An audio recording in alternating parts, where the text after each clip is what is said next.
हम सब जिंदगी में एक चीज से सबसे ज्यादा डरते हैं, अपनों को अलविदा कहना। किसी को हमेशा के लिए खो देने का ख्याल ही हमें अंदर से डरा देता है। लेकिन जरा बेंजामिन बटन की नजर से इस दुनिया को देखिए। एक ऐसा इंसान जिसकी पूरी जिंदगी ही सिर्फ गुड बाय कहने की एक लंबी रिहर्सल थी। वो जब भी किसी से मिलता था तो उसे अंदर ही अंदर पता होता था कि वो इंसान उसके सामने ही बूढ़ा होगा और इस दुनिया से चला जाएगा। उसका ये उल्टा सफर हमें बताता है कि जिंदगी में हम किसी भी इंसान को हमेशा के लिए अपनी मुट्ठी में कैद करके नहीं रख सकते।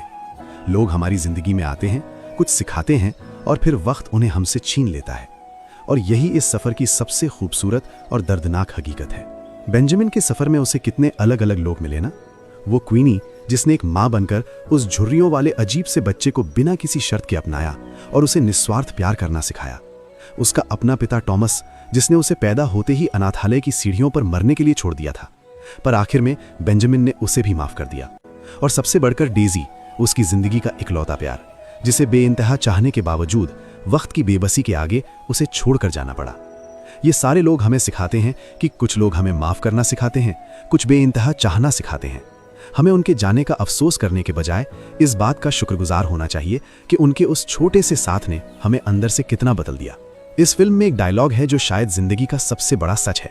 बेंजामिन कहता है, तुम चाहो तो अपनी किस्मत पर एक पागल कुत्ते की तरह चीख सकते हो, तुम चाहो तो हालातों को कोस सकते हो, गालियां दे सकते हो, लेकिन आखिरी पल में तुम्हें सब कुछ जाने देना होता है। हम पूरी जिंदगी अपने टूटे हुए रिश्तों, अपने नुकसान और अपने अधूरेपन पर रोते रहते हैं। हम लड़ते रहते हैं, लेकिन आखिर में मौत उम्र का हिसाब नहीं देखती। चाहे आप सीधे चल रहे हो या उल्टे, जब जाने का वक्त आता है तो आपको इस दुनिया की हर एक चीज, हर एक इंसान यहीं छोड़कर जाना पड़ता है।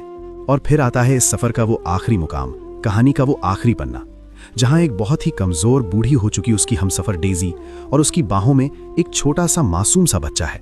वो बच्चा जो असल में बेंजामिन है, वो इंसान जिसने पूरी दुनिया देखी, समंदर नापे, कई मौतें देखी, वो अब अपनी सारी यादें खो चुका है। वो डेजी को पहचानता तक नहीं है। डेजी उस छोटे से चेहरे को देखती है और उन आंखों में अपने उसी जवान बेंजामिन को ढूंढती है। और फिर वो छोटा सा बच्चा डेजी की आंखों में बहुत गहराई से देखता है, मानो एक पल के लिए, बस एक सेकंड के लिए उसे वो सब याद आ गया हो। वो उसे पहचान लेता है और फिर वो अपनी आंखें हमेशा के लिए मूंद लेता है। वो एक मंजर आपको अंदर तक सुनकर देता है। ये कहानी कोई फैंटेसी नहीं है। ये कहानी हमें खामोशी से चीख कर बताती है कि ना वक्त हमारे हाथ में है, ना जिंदगी। हम कल के लिए सपने बुनते रहते हैं और वक्त रेत की तरह मुट्ठी से फिसल जाता है। हमारे पास सिर्फ आज है और वो गिने चुने लोग हैं जिन्हें हम आज इसी पल प्यार कर सकते हैं। अगर तुम्हें सुकून मिला हो तो इस पेज पर साथ जुड़ जाना।